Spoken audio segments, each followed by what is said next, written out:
Ալեպում եւ ընդհանրապես Սիրիայում քրդական գործոնով պայմանավորված, կարծում եմ դերված է հետեւյալ խնդիրը.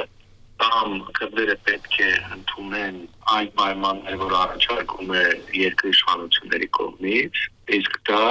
բնականաբար Թուրքիայի հետ համաձայնեցված, այսինքն քրդական ինքնավարությունը, փաստացի քրդական ինքնավարությունը փուլ առ փուլ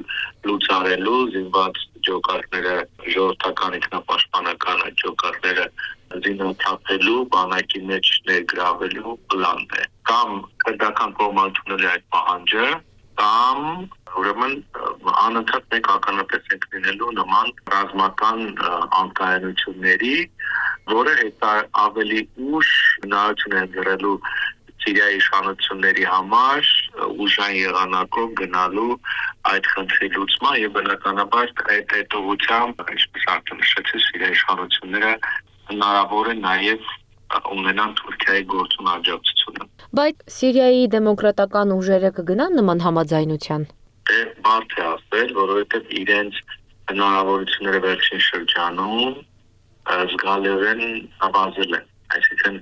նախկինում իրենք ունեին Միացյալ Նահանգների գործուն աջակցությունը, իրենք ունեին Իսրայելի աջակցությունը։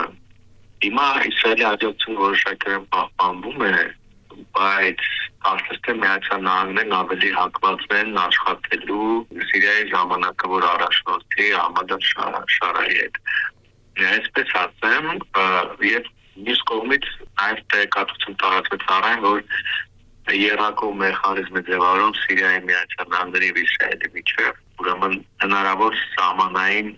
կայունություն ապահովելու նպատակով եւ ռազմական ինչ-որ